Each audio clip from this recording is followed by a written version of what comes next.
प्रणम्य सर्वज्ञं विनिष्ठा शेषदोषकं कातंतरूपमालेयं बालबोधाय कथ्यते।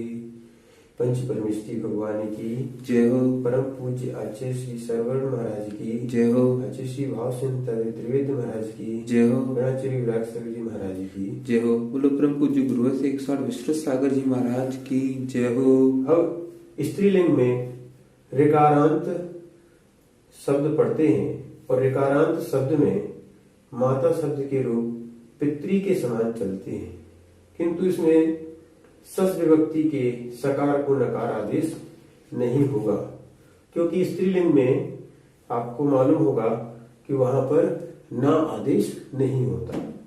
अब यहाँ पर माता शब्द के अपन रूप बनाते हैं तो प्रथमा एक वचन में मातृ प्लस सी के आने पर यहाँ पर अनतिक्रमण विश्लेषण से अपन ने री को बाहर निकाला।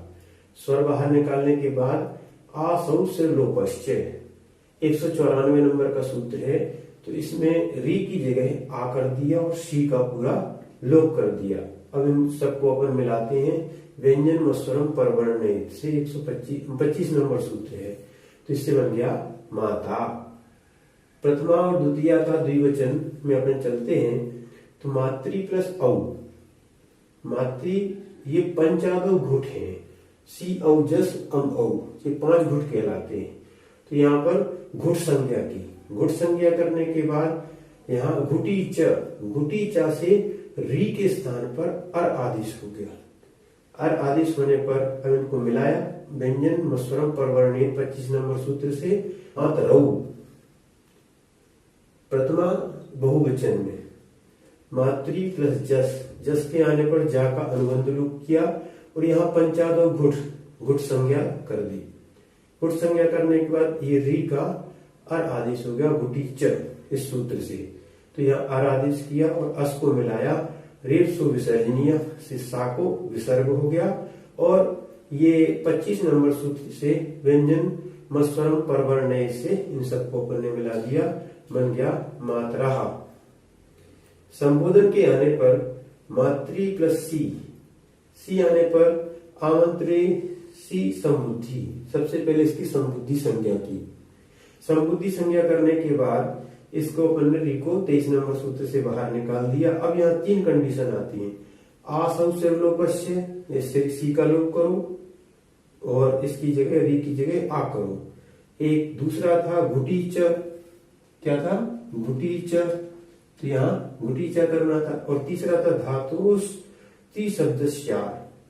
ठीक है, ये 3 चीजें थी। घुटी च से अर होता और यहाँ पर घुटी परे होने पर आर होता है, तो इन तीनों के कंडीशनों पे मात्र कौन सा लगेगा, इनका निषेध हो जाएगा। ये भी नहीं लगेगा और ये भी नहीं लगेगा, मात्र लगेगा 195 का सूत्र घुटी च, तो री की जगह अर आदेश किया और जो सा था उसको विसर्ग कर दिया। रेप सो विसर्जनीय बना हे मातरा।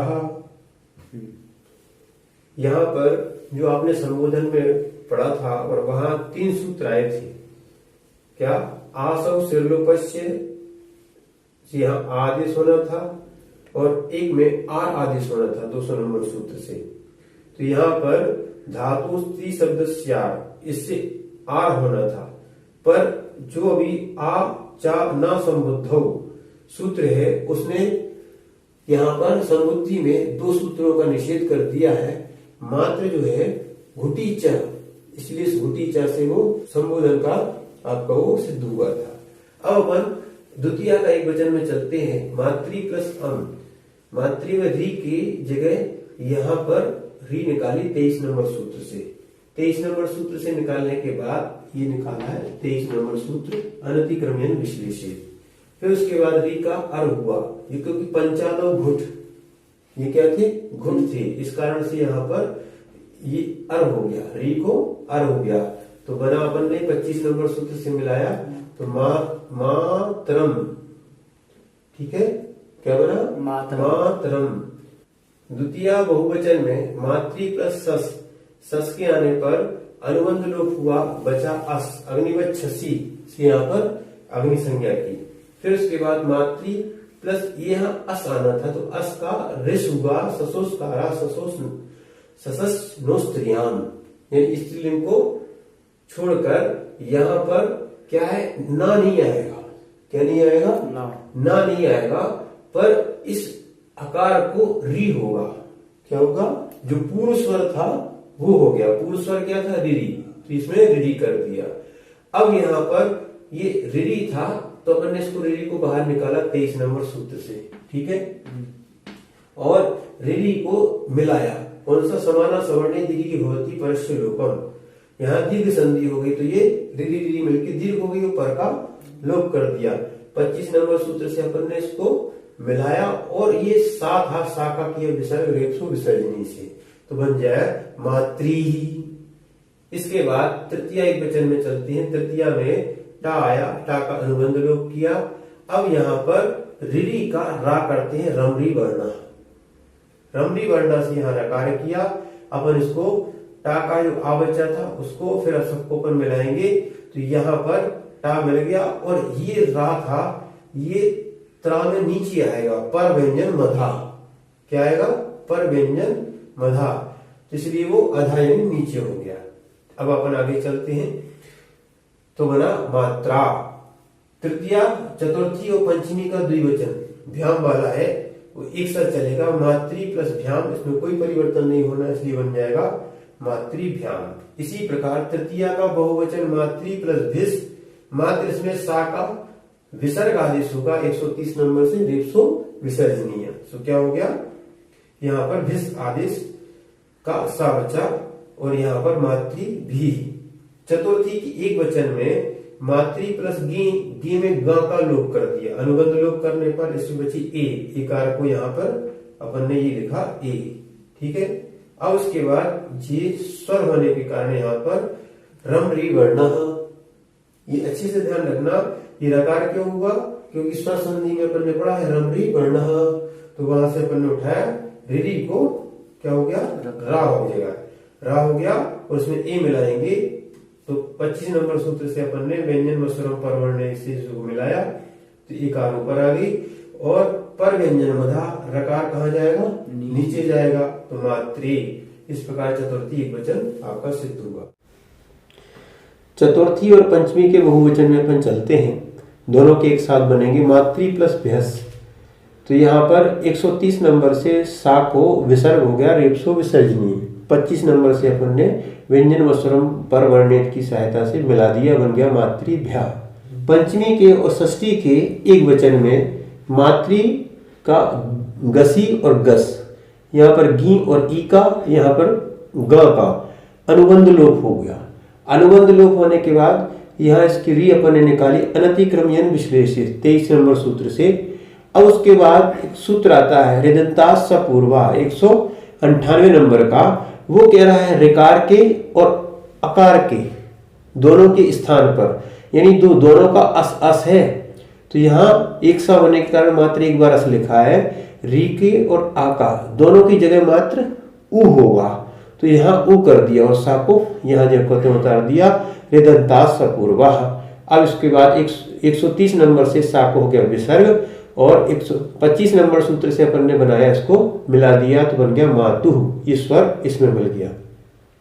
अब इसके बाद षष्ठी का और सप्तमी का द्वितीया एक सी बनेगी, द्विवचन एक से बनेंगे, मातृ प्लस ओस। यहाँ पर ये स्वर वाली विभक्ति थी, सो यहाँ पर री का रमरी वर्ण, तो क्या हो गया? रा हो गया, रकार होने से।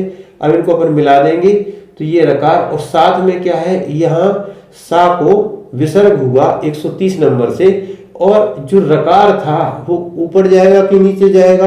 पर व्यंजन मधा, व्यंजन के बाद होने के कारण यहाँ पर रकार नीचे आया व्यंजन। अब उसके बाद षष्ठी बहुवचन में मातृ प्लस आम, आम के आने पर मातृ में यहाँ पर नु का आगमन किया, आमी चानू, ठीक है।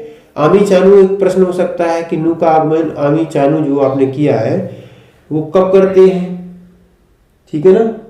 नु का आगमन कहाँ होता है? तो ह्रस्व होना चाहिए, श्रद्धा संज्ञा होना चाहिए, या नदी संज्ञा होना चाहिए, वहां पर नु का आगमन होता है। अन्यथा कई जगह नु का आगमन नहीं होता है, वो इसी कारण नहीं होता है, रस और नदी संज्ञा और श्रद्धा संज्ञा, आ बने श्रद्धा संज्ञा, ये होगी तभी नु का आगमन होता है। तो यहाँ भी क्या थी, ऋकार हिरस्व था, इस कारण से यहाँ नु का आगमन हुआ। आमी चानू, तो यहाँ पर नु का आगमन किया, ऊ का लोप कर दिया, यहाँ पर अनुबंध लोप हो गया, और आम जो का त्यों था। अब यहाँ पर ना का, यहाँ पर ये री को अपन दीर्घ कर रहे हैं। तो 23 नंबर सूत्र से अपन ने री को पहले बाहर निकाला, ठीक है। उसके बाद इसको दीर्घ मामी सनौ, ठीक है, नामी जो है उसको दीर्घ होता है, तो यहाँ पर ये नामी थी, ठीक है, इसको अपन ने दीर्घ कर दिया। उसके बाद ना यहाँ पर लिखा और ये आम।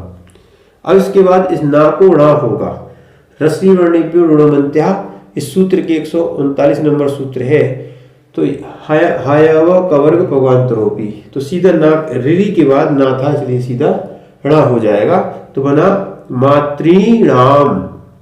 अब सप्तमी के एक वचन में मातृ प्लस गी के आने पर ग का अनुबंध लोप किया, स्वर होने के कारण ये यहाँ वो रम री वर्ण नहीं लगेगा। यहाँ पर एक नया सूत्र आया है, तो यहाँ अर्गौ यानी गी आने पर इसको री को अर आदेश होता है, तो यहाँ पे अर आदेश हुआ, और यहाँ स्वर था, इनको अपन ने मिलाया, 25 नंबर सूत्र से बन गया मातृ। फिर बहुवचन में चलते तो मातृ प्लस सु, पा का अनुबंध लोप किया, सा का ये नामी होने के कारण सा को क्या हो गया, 150 नंबर सूत्र से शकार हो गया। सकार होने के बाद अब इनको मिला देंगे तो मातृशु। इस प्रकार आपके मातृ शब्द के शब्द पूर्ण हुए।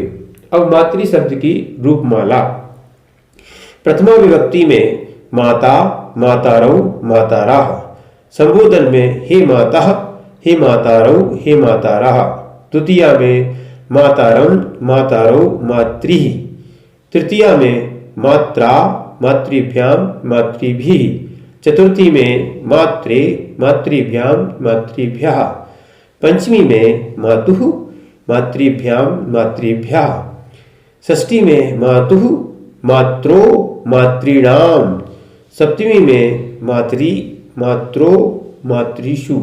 इस प्रकार द्वित्री, ननंद्री आदि शब्द के भी रूप जानना चाहिए।